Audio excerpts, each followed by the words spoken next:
Hello दोस्तों, आज हम एसएससी सीजीएल 2022 के टीयर 1 का इंग्लिश सेक्शन सॉल्व करने की कोशिश करेंगे और कुछ टिप्स जानने की कोशिश करेंगे। चलिए शुरू करते हैं। देखिए गाइस, पहला जो क्वेश्चन है, select the sentence with the appropriate use of adverb of manner. हमेशा याद रखिए, जो पूछा गया है उस पर जरूर ध्यान दीजिए। यहाँ हमसे एप्रोप्रिएट यूज पूछा जा रहा है एडवर्ब ऑफ मैनर का। जल्दी से नोट कर लीजिए, एडजेक्टिव जो होता है वो नाउन और प्रोनाउन इन दोनों की विशेषता बताता है, ठीक। और जो एडवर्ब होता है वो इन दोनों को छोड़कर बाकी सब की विशेषता बताता है। सिंपल, ये एडजेक्टिव एडवर्ब की डेफिनेशन है, जनरल डेफिनेशन। ठीक है, आगे बढ़ते हैं। एडवर्ब ऑफ मैनर, यानी कि एडवर्ब ऑफ मैनर हमको क्या बताता है कि किसी काम को, एडवर्ब हमें वर्ब की विशेषता बताता है और एडवर्ब ऑफ मैनर मतलब उस वर्ब को कैसे परफॉर्म किया जा रहा है ये बताएगा। ठीक है, एडवर्ब ऑफ मैनर हमें क्या बताएगा? एडवर्ब ऑफ मैनर हमें क्या बताएगा? It describes how an action और इवेंट ऑकर्स, राइट, और हाउ समथिंग इज डन।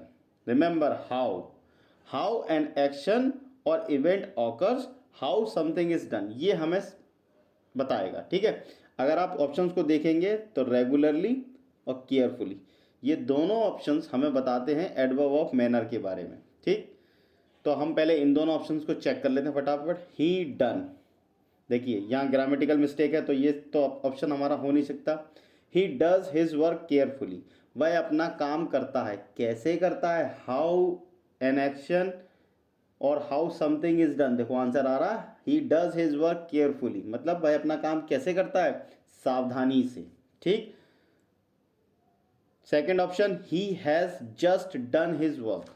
ठीक, अब देखिए जस्ट का इस्तेमाल एडवर्ब ऑफ टाइम में भी हो सकता है और एडवर्ब ऑफ मैनर में भी हो सकता है। ग्रामेटिकली यहाँ कोई मिस्टेक नहीं है, लेकिन ये दूसरा ऑप्शन हमारा क्यों नहीं हो सकता आंसर? क्योंकि यहाँ जस्ट जो है वो एडवर्ब ऑफ टाइम बता रहा है, ठीक, वो एडवर्ब ऑफ मैनर नहीं है। ठीक है, he has just done his work, उसने अपना काम खत्म किया है। कब खत्म किया है? अभी खत्म किया है, जस्ट अ मोमेंट एगो। जस्ट मीन्स अ मोमेंट एगो, ठीक, थोड़ी देर पहले ही खत्म किया है, अभी खत्म किया है। तो कब बता रहा ना, एडवर्ब ऑफ टाइम। हाँ, जस्ट का इस्तेमाल अगर आपको एडवर्ब ऑफ मैनर में देखना है तो एक एग्जाम्पल है, उसको नोट कर लीजिए। She just did what she was asked to do, उससे जैसा करने को कहा गया था उसने ठीक वैसा ही किया। कैसे किया? वैसा ही किया जैसा उसको बताया गया था, जैसा उसको करने को कहा गया था। ठीक, ये है एडवर्ब ऑफ टाइम, जस्ट का एग्जांपल। लेकिन यहां जस्ट कैसा है? एडवर्ब ऑफ टाइम है। और ये जो एग्जाम्पल है ये कैसा है? ये एडवर्ब ऑफ मैनर है, समझे? इसीलिए ये आंसर नहीं हो सकता। हमारा आंसर हो ही गया, he has done his work on my table. इसको समझ लीजिए, ये जो ऑन है उसने कहाँ किया काम खत्म? टेबल पर। ठीक है, तो ये एडवर्ब ऑफ प्लेस का एग्जाम्पल है। किसका एग्जाम्पल है? एडवर्ब ऑफ प्लेस का। ठीक है, तो एडवर्ब ऑफ मैनर पूछा था, हमारा थर्ड आंसर हो गया। ठीक है, आगे बढ़ते हैं। Okay, select the most appropriate meaning of the given idiom. Idiom का मीनिंग पूछा है, सिंपल है, नोट कर लीजिए गाइस। इसके पहले बी और लगा लीजिए। Be all eyes means watching ईगरली। ठीक, एक ईडियम और नोट कर लीजिए इसके साथ, be all years means listening ईगरली। ठीक है, be all years means listening ईगरली। ये दोनों ईडियम्स आप नोट कर लीजिए, इसमें कुछ बताने लायक है नहीं ज़्यादा। ठीक है, next question. Okay, next question, select the incorrectly spelled word. हमें यहाँ बताना है किस वर्ड की स्पेलिंग गलत है। ठीक, फाइनरी, फाइनरी की स्पेलिंग बिल्कुल सही है, कोई गलती नहीं है। फाइनरी का मीनिंग होता है एक्सपेंसिव क्लोथ्स, ठीक। हाइस्ट, हाइस्ट की स्पेलिंग गलत है। हाइस्ट की स्पेलिंग होती है HEIST, हाइस्ट। अगर ये नाउन है तो बन जाती है रॉबरी, अगर वर्ब है तो स्टील। तो इसका आंसर तो हमारा हाइस्ट हो गया। Okay.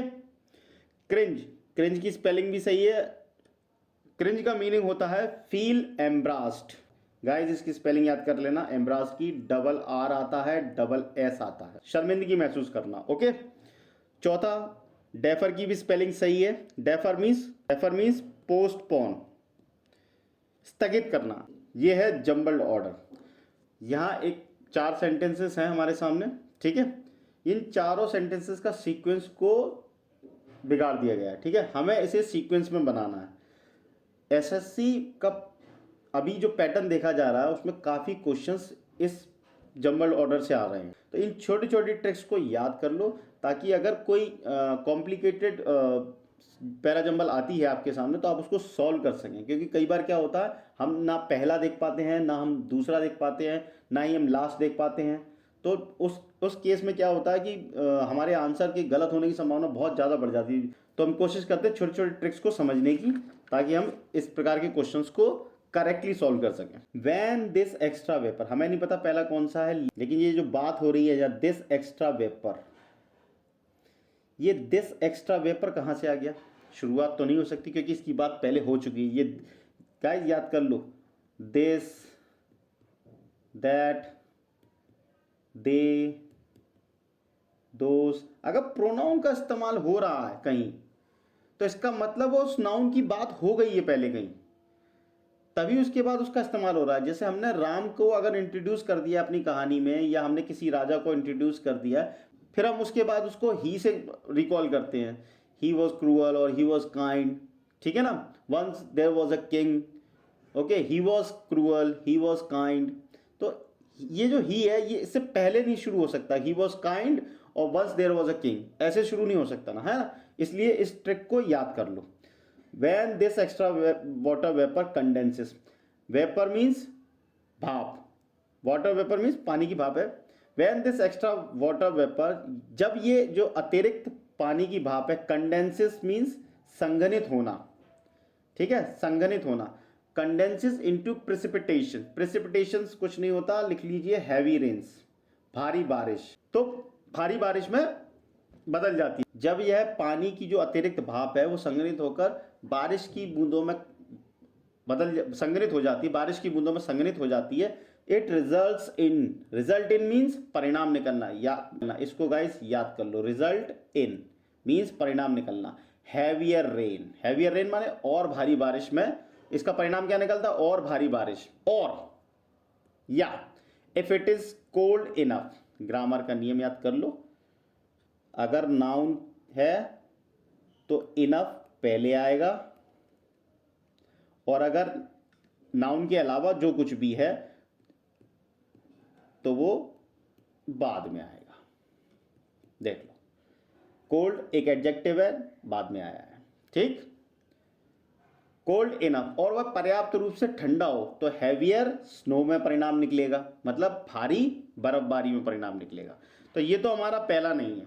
The atmosphere can store an additional 4% of water vapour. ये देखो, ये बात आई, दिस एक्स्ट्रा वाटर वेपर यहाँ हो रहा है, ये आ रही है एडिशनल।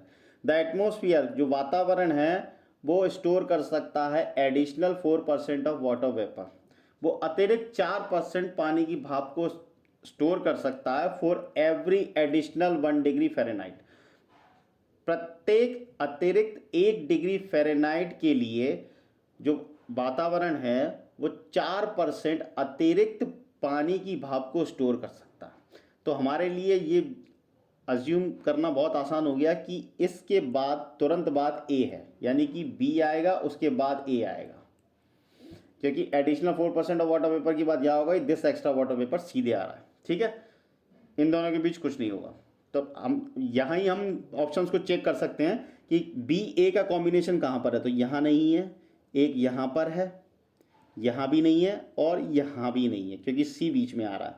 तो हमें आंसर तो मिल गया, ठीक। इसी तरीके से आपको समझना है। पैरा जंबल के अंदर आपको हमेशा पहला और दूसरा पता चल जाए, दूसरा या तीसरा पता चल जाए, या तीसरा चौथा पता चल जाए, या फर्स्ट और लास्ट पता चल जाए, क्योंकि अगर आप चारों बनाने बैठ गए तो आपका टाइम कंज्यूम हो जाएगा।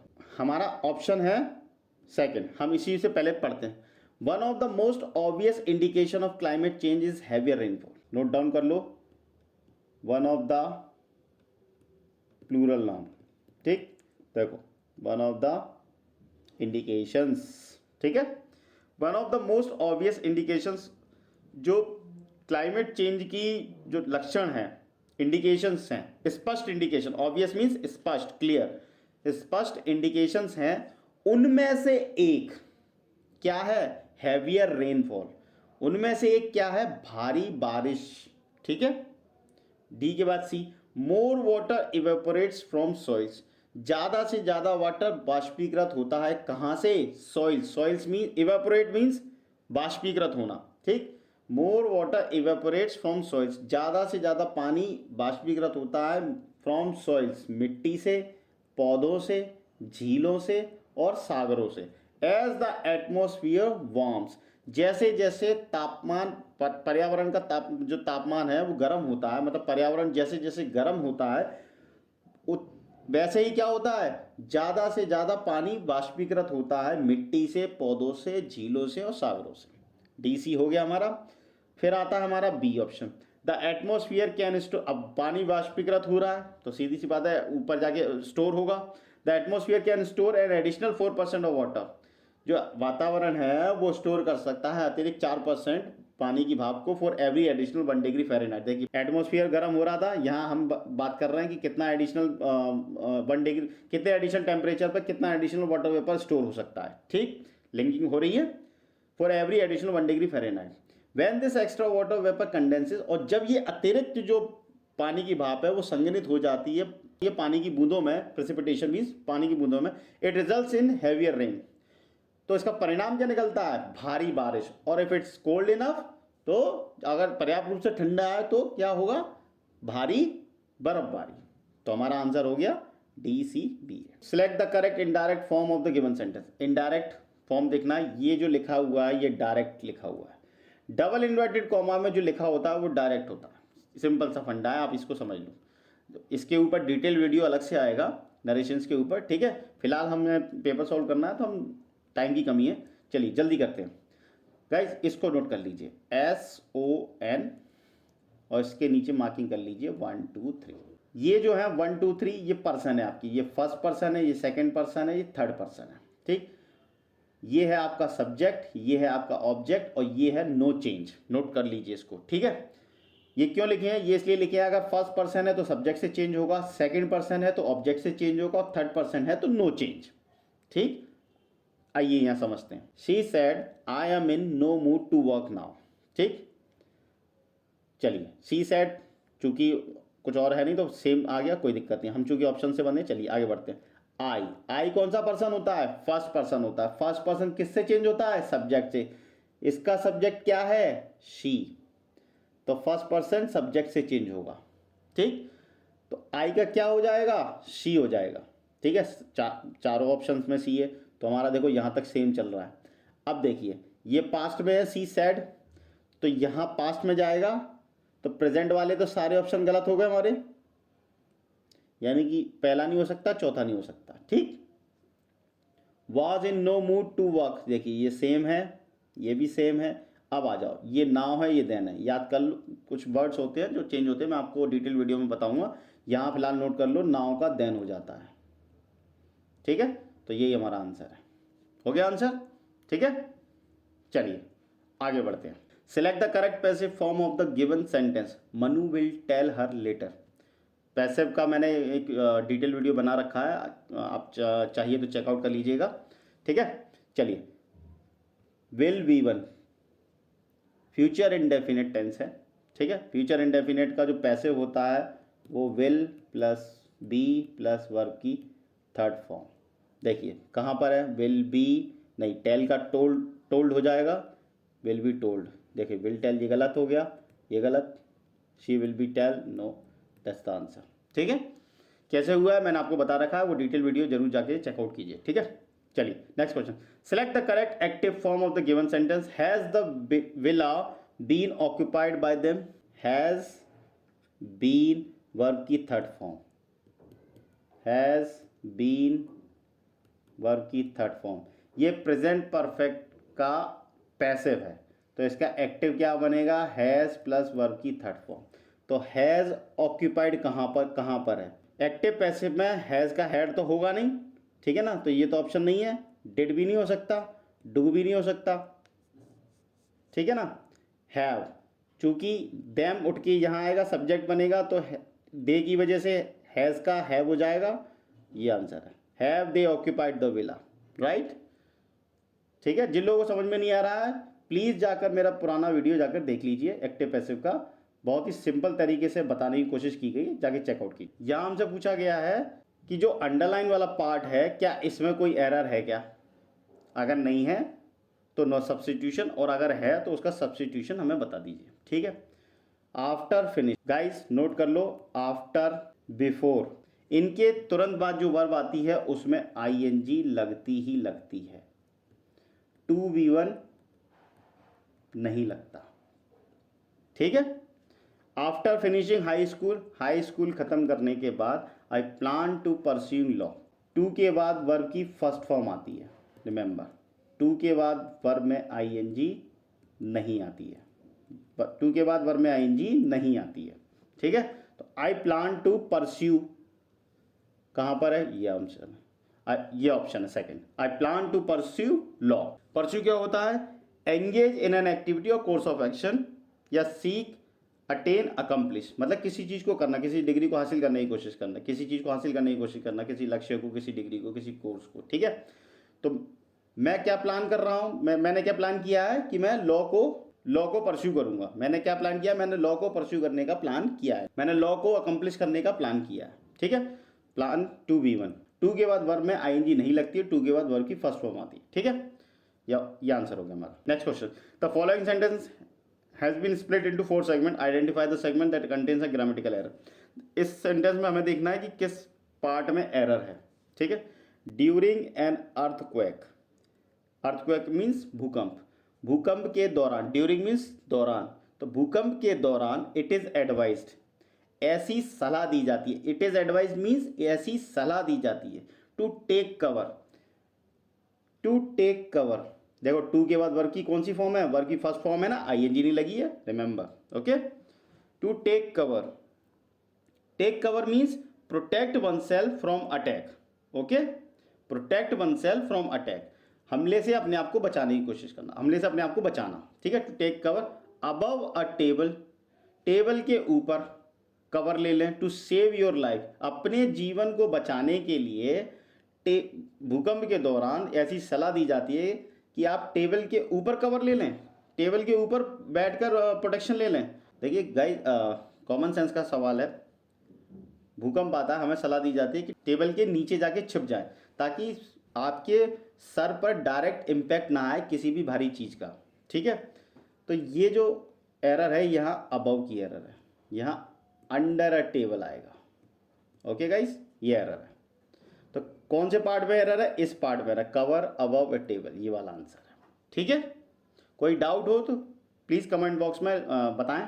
ये क्लोज टेस्ट है गाइस, इसको करने के तरीका एक ही है, अगर आपको ज़्यादा से ज़्यादा इसमें स्कोरिंग करनी है तो सबसे पहले तो आप इसको पूरा पढ़ लें, ठीक है, ऑप्शंस भी देख लें और इसके बाद इसको पूरा पढ़ लें, ताकि आपको एक रफ आइडिया मिल जाए, क्योंकि हो सकता है कि आगे आपको किसी एक आध ऑप्शन का आंसर आपको मिल जाए, ठीक है।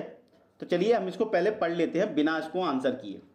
Digital India can be the prime, prime means मुख्य, digital India can be the prime, digital India क्या है, हो सकता है, कैन बी माने हो सकता है, द प्राइम मुख्य, मुख्य क्या हो सकता है हमें नहीं पता, impact, might, factors, force, behind making a reality such, बनाने में मतलब वास्तविकता में को बनाने में या लाने में, ऑफ द गवर्नमेंट्स प्रोमिस, जो सरकार के जो वादे हैं, minimum government maximum governance, guys ये स्लोगन है, इसको ऐसे ही समझना होगा, इसलिए आप अपने आप को न्यूज़पेपर पढ़ के अप टू डेट रखें, क्योंकि कई बार क्या होता है, हो सकता है कि वो ब्लैंक यहाँ मार दें, हो सकता है वो ब्लैंक यहाँ मार दें, अब यहाँ मिनिमम ही आना है, हो सकता है कि सारे ऑप्शंस आपको पढ़ने में बहुत अच्छे लगे, क्योंकि ये स्लोगन है, ये फिक्स है। जैसे जय जवान जय किसान फिक्स है, जय आना है तो जय, जहाँ जवान आना है वहाँ जवानी आएगा, जहाँ किसान आना है वहाँ किसान ही आएगा, कोई और वर्ड नहीं आएगा, क्योंकि वो स्लोगन है। मैं तुम्हें खून दूंगा तुम मुझे आज़ादी दोगे, तो जहाँ खून आना है वहाँ खून ही आएगा, जहाँ आज़ादी आएगा वहाँ आज़ादी ही आएगा, और कोई वर्ड नहीं आ सकता, क्योंकि ये स्लोगन है।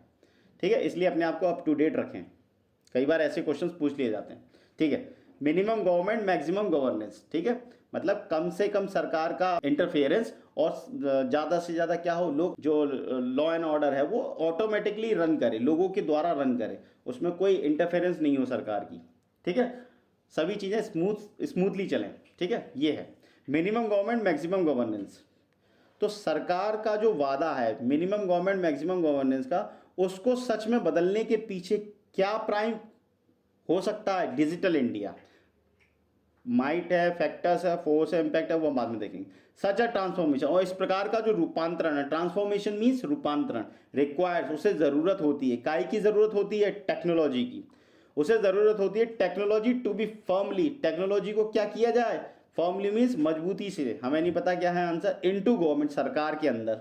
Something that the digital India project, कुछ ऐसा, समथिंग मीन्स कुछ ऐसा, something that the digital India project list verb है, याद रखिए, और डिजिटल इंडिया प्रोजेक्ट सब्जेक्ट है। तो कुछ ऐसा हो जिससे क्या हो कि डिजिटल इंडिया का जो प्रोजेक्ट है वो लिस्ट हो जाए, वो सूचीबद्ध हो जाए। कैसे? कैसे, किस रूप में सूचीबद्ध हो जाए? One of its foremost objectives.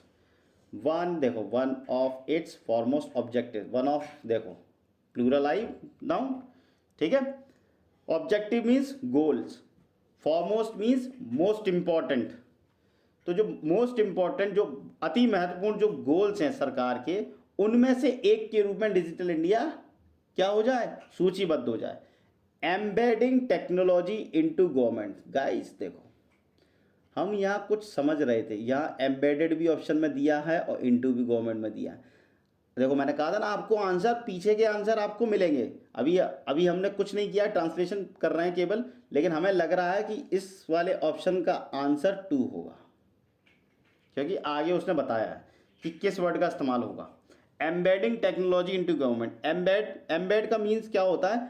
Fix और attach something firmly and deeply in a surrounding mass, किसी चीज को फिक्स कर देना, अटैच कर देना, कैसे? मजबूती से और गहराई से, किसी भी सराउंडिंग मास के अंदर, मतलब किसी भी चीज़ के अंदर। जैसे आजकल जो लैपटॉप्स आते हैं, सिस्टम्स आते हैं, सॉफ्टवेयर्स आते हैं, वो प्रोसेसर के अंदर एम्बेडेड किए जाते हैं। ठीक है, वो यहाँ एम्बेड का इस्तेमाल किया जाता है, फिक्स कर दिए जाते हैं, अटैच कर दिए जाते हैं। ठीक है, इनटू गवर्नमेंट। थर्ड नंबर में हमें नहीं पता क्या है। अब ये जो एम्बेडिंग है ये जीरेंट है, एम्बेडिंग टेक्नोलॉजी इनटू गवर्नमेंट, मतलब टेक्नोलॉजी को सरकार में डालना या फिक्स करना। वो क्या करेगा? विल डू 3 थिंग्स, वो 3 चीजें करेगा। पहली क्या करेगा? ट्रांसफॉर्म द गवर्नमेंट, वो गवर्नमेंट सरकार को का रूपांतरण कर देगा। And make it more, it कौन है? Government. Make it more transparent, और इसको क्या बना देगा? सरकार को क्या बना देगा? और ज्यादा, मोर ट्रांसपेरेंट, ट्रांसपेरेंट मीन्स पारदर्शी, और ज्यादा ट्रांसपेरेंट बना देगा। एंड एफिशिएंट, और क्या कर देगा? एफिशिएंट कर देगा। तो पहला तो ट्रांसफॉर्म करेगा, दूसरा ट्रांसपेरेंट एंड एफिशिएंट बनाएगा, और तीसरा काम क्या होगा? Transform the lives of citizens specially those at the bottom, और रूपांतरित कर देगा जिंदगियों को, किनकी? सिटीजन्स की, नागरिकों की जिंदगियों को रूपांतरित कर देगा। Specially those at the bottom of the, हमें नहीं पता क्या है, खास करके वो जो बॉटम में है। किसके बॉटम में पता नहीं, यहाँ पिरामिड लिखा हुआ है। ठीक, आगे बढ़ते हैं। And make our economy more efficient, और क्या कर देगा साथ में? हमारी जो इकोनॉमी है उसको और ज़्यादा दक्ष बना देगा, और कम्पिटिटिव बना देगा, प्रतिस्पर्धात्मक बना देगा। ठीक, 2014 की मैकेंजी ग्लोबल इंस्टीट्यूट की जो रिपोर्ट है उसमें प्रेडिक्ट किया है, प्रेडिक्ट मीन्स भविष्यवाणी की है, दैट द लार्ज स्केल, जो बड़े पैमाने पर है, इन चारों में से कोई ऑप्शन आएगा। ठीक है, बड़े पैमाने पर ऑफ टेक्नोलॉजी का through digital India, through means के माध्यम से, डिजिटल इंडिया के माध्यम से टेक्नोलॉजी का क्या है देखते हैं, बड़े पैमाने पर। पोजीशंस इंडिया, वो पोजीशन वर्ब है, देखिए एस लगा है, सिंगुलर वर्ब है, तो सब्जेक्ट भी कैसा होना चाहिए? सिंगुलर, यहाँ सब्जेक्ट आएगा सिंगुलर, ये हमारा पूरा सब्जेक्ट आएगा यहाँ। ठीक है, ये छोटी छोटी हिंट्स को आपको ध्यान रखना है। पोजीशंस इंडिया को प्लेस कर देगा विद द बिगेस्ट अपॉर्चुनिटी, सबसे बड़ी अपॉर्चुनिटी के साथ, ठीक है। बिगेस्ट मीन्स सबसे बड़ी, अपॉर्चुनिटी माने अवसर। Yet to accelerate economic growth, yet to accelerate माने जिसको अभी करना है। क्या करना है? एक्सेलरेट मीन्स बढ़ाना है, जिसको अभी बढ़ाना है। क्या बढ़ाना है? इकोनॉमिक ग्रोथ, आर्थिक वृद्धि को जिसको अभी बढ़ाना है, उस अपॉर्चुनिटी के साथ इंडिया को क्या कर देगा? पोजीशंस कर देगा, प्लेस कर देगा, ठीक है। हमने अभी इसको समझ लिया, अब हम इसको आंसर करने की कोशिश करते हैं। Digital India can be the prime, जो डिजिटल इंडिया है कैन बी द प्राइम, वो प्राइम हो सकता है, मुख्य हो सकता है। Impact, prime impact behind making a reality, क्या सबसे मुख्य असर हो सकता है, मुख्य प्रभाव हो सकता है। इम्पैक्ट मीन्स प्रभाव, असर। सेकंड ऑप्शन माइट, माइट का मीन्स होता है ग्रेट एंड इंप्रेसिव पावर और स्ट्रेंथ, ठीक है। आपने कहावत सुनी होगी, माइट इज राइट, समरथ को कछु दोष नहीं गोसाई, okay. Great and impressive power और स्ट्रेंथ, ठीक है, specially of a nation, large organization और नेचुरल फोर्स, ठीक। माइट का मीनिंग ये है। फैक्टर्स, फैक्टर आप जानते हैं सर्कमस्टांसेस हैं, फैक्ट है जो इन्फ्लुएंस करता है, ठीक है, या कंट्रीब्यूट करता है किसी रिजल्ट में, ठीक है। कारक जिन्हें हिंदी में बोलते हैं। फोर्स, फोर्स कोई भी बल हो सकता है, ठीक है, कोई भी बल। अब कोई चीज हो सकती है, कोई व्यक्ति हो सकता है जो किसी चीज को इन्फ्लुएंस कर रहा हो, पावर कर रहा हो। देखा जाए तो माइट का सेकंड मीनिंग जो होता है वो फोर्स ही होता है, ठीक है। ये दोनों सिनो है, लेकिन जो बेसिक मीनिंग है वो फोर्स ही है। माइट का भी जो बेसिक मीनिंग निकल के आता है वो फोर्स ही है, ठीक है। Digital India can be the prime, impact तो हो नहीं सकता। अब देखिए डिजिटल इंडिया कितने हैं? एक, सब्जेक्ट सिंगुलर है। फैक्टर्स कितने हैं? एक से ज़्यादा हैं कारक, okay. Digital India can be the prime, factors तो नहीं हो सकता, नहीं इम्पैक्ट हो सकता है। माइट का जो बेसिक मीनिंग है फोर्स है, तो ये आंसर हो जाएगा force. Digital India can be the prime force, digital India क्या हो सकता है? मुख्य बल हो सकता है। काय के पीछे देखो बल हो सकता है, बन रहा है ना। Digital India can be the prime force, digital India क्या हो सकता है? मुख्य फोर्स हो सकती है। बिहाइंड मेकिंग, काय के पीछे हो सकती है? मेकिंग अ रियलिटी, सच बनाने में या वास्तविकता में लाने में। जो सरकार के प्रोमिसेस हैं, गवर्नमेंट्स प्रॉमिस, जो सरकार का जो वादा है मिनिमम गवर्नमेंट मैक्सिमम गवर्नेंस का, उसको सच में लाने में, उसको वास्तविकता में बदलने के पीछे जो डिजिटल इंडिया है वो क्या हो सकता है? मुख्य बल हो सकता है, ठीक। सच अ ट्रांसफॉर्मेशन, और इस प्रकार का जो रूपांतरण है, ठीक है, रिक्वायर्स, उसको जरूरत होती है। काय की जरूरत होती है? टेक्नोलॉजी टू बी फर्मली, ये तो हमें देखो यहाँ से मिल गया था, एम्बेडिंग टेक्नोलॉजी इनटू गवर्नमेंट, तो एम्बेडेड आंसर है, यहाँ तो हमें दिमाग ही नहीं लगाना ज़्यादा, ठीक है। Technology to be firmly embedded, embed means fix और attach something firmly into something, ठीक है। टेक्नोलॉजी को फर्मली क्या किया जाए? मजबूती से एम्बेड किया जाए, फिक्स कर दिया जाए, अटैच कर दिया जाए, किसमें? इनटू गवर्नमेंट, समथिंग दैट, कुछ ऐसा कि डिजिटल इंडिया प्रोजेक्ट जो है, डिजिटल इंडिया प्रोजेक्ट जो है लिस्ट हो जाए, सूचीबद्ध हो जाए। कैसे सूचीबद्ध हो जाए? As one of its foremost objective, जो सरकार के, इट्स मीन्स सरकार के जो ऑब्जेक्टिव्स हैं, मतलब गोल्स हैं, उनमें जो मोस्ट इंपॉर्टेंट गोल्स हैं उनमें से एक के रूप में सूचीबद्ध हो जाए, ठीक। Embedding technology into government, technology को सरकार में फिक्स करना, ठीक है। अब देखिए इनटू गवर्नमेंट, अब गवर्नमेंट क्या है? आगे हमसे पूछा जा रहा है, गवर्नमेंट ऑफिसेस है, मतलब गवर्नमेंट ऑफिसेस में डालने से बात बन जाएगी। अगर ऐसा होता तो गवर्नमेंट के जो ऑफिसेस हैं वो, उनको ऑलरेडी उनमें कंप्यूटर्स का इस्तेमाल हो रहा है, टेक्नोलॉजी का इस्तेमाल हो रहा है। तो अभी तक जो बात की जा रही है digital India can be the prime force behind making a reality of the governments promise of minimum government, वो अभी तक हो गया होता, ठीक है ना। तो वो तो है नहीं। गवर्नमेंट डिटेल्स कुछ होता नहीं है, ठीक है। गवर्नमेंट हायरार्कीज कुछ नहीं है, ये रैंकिंग है। प्रोसेसेस यानी प्रक्रियाएं, तो सरकारी प्रक्रियाओं में, मतलब सरकार की जितनी भी प्रक्रियाएं हैं, फॉर्म भरने से लेकर किसी चीज़ को रजिस्टर कराना, किसी चीज़ कोई बेनिफिट किसी कंज्यूमर तक पहुंचाना, सारी जो प्रोसेस है उसमें जो सरकारी जितनी भी प्रोसेस हैं उनमें टेक्नोलॉजी को फिक्स कर देना, अटैच कर देने से क्या होगा? विल डू थ्री थिंग्स, इससे तीन चीज़ें होंगी। ट्रांसफॉर्म द गवर्नमेंट सरकार का रूपांतरण होगा। Make it more transparent and efficient, सरकार कैसी हो जाएगी? मोर ट्रांसपेरेंट मीन्स और ज़्यादा पारदर्शी हो जाएगी। एफिशिएंट मीन्स दक्ष, और ज़्यादा दक्ष हो जाएगी। Transform the lives of citizens, और नागरिकों की जो लाइफ्स हैं, जो जिंदगियां, उनमें उनका भी रूपांतरण हो जाएगा। स्पेशली दोस्त, खास करके वो, स्पेशली दोस्त मीन्स खास करके वे, एट द बॉटम ऑफ मतलब सबसे नीचे, bottom of the pyramid. Guys इसको समझ लीजिए, ये पिरामिड है। देखिए सिटीजन्स की बात हो रही है, उनमें से भी उन सिटीजन्स की बात हो रही है जो बॉटम में है। अगर आपने सोशल स्ट्रक्चर देखा हो तो जो बॉटम में होते हैं वो पुअर क्लास होती है, पुअर पीपल। यहाँ मिडिल क्लास और ये है रिच क्लास। तो इसी पिरामिड की बात हो रही है। अब देखिए ऑप्शन पढ़ लीजिए। माइथिकल मीन्स फिक्टिशियस, जो इमेजिनरी हो, ठीक है। Proverbial means well known, especially so as to be stereotypical, जो कहावत के तौर पे लिया गया, उदाहरण के तौर पे, ठीक है। हाइपोथेटिकल मीन्स अज्यूम, माना कि मुल्लन साहब हाइपोथेटिकली हम अज्यूम करते हैं सिचुएशन को, लेकिन वो सिचुएशंस ट्रू नहीं होती हैं। इसको याद रखिए, हाइपोथेटिकली हम किसी सिचुएशन को अज्यूम करते हैं कि हाइपोथेटिकली अज्यूम कर लो कि आप देश के प्रधानमंत्री हैं, आप हैं नहीं, नॉट नेसेसरीली ट्रू, ठीक। तो ये हाइपोथेटिकल। क्लासिफाइड के दो मीनिंग होते हैं, पहला सीक्रेट, दूसरा है कैटेगराइज, जिसको कैटेगरी में बदल दिया गया हो, ठीक है। तो हाइपोथेटिकली आंसर हो नहीं सकता, मिथिकल आंसर है नहीं, ठीक है। फिक्टिशियस तो है नहीं, इमेजिनरी तो है नहीं, फर्जी तो है नहीं, ठीक। हाइपोथेटिकल है नहीं। क्लासिफाइड और प्रोवर्बियल। क्लासिफाइड मीन सीक्रेट और जिसको कैटेगराइज तो किया गया है, लेकिन क्या पिरामिड को कैटेगराइज किया गया है? क्या पिरामिड के टाइप बताए गए हैं? क्या नहीं, ये बताए गए हैं लोगों के टाइप। अगर यहाँ पीपल होते तो क्लासिफाइड हो जाता, कैटेगराइज्ड पीपल, ठीक। लेकिन ये पिरामिड है, और पिरामिड को एक कैसे रूप में लिया जा रहा है, एक मतलब एक चिन्ह के रूप में लिया जा रहा है। तो एक्चुअल में पिरामिड नहीं है ये, लेकिन बस प्रोवर्बियल तौर पे इसको लिया जाता है। तो यहाँ प्रोवर्बियल आएगा, जो वेल नोन है, जो कहावत के तौर पे इस्तेमाल हो रहा है, एक्चुअल में पिरामिड नहीं है, ठीक है। तो प्रोवर्बियल पिरामिड, जो वेल नोन पिरामिड है क्लासिफिकेशन का, वो उसके जो बॉटम में है उनकी जिंदगी को क्या करेगा? रूपांतरण करेगा, ठीक। आगे बढ़ते हैं।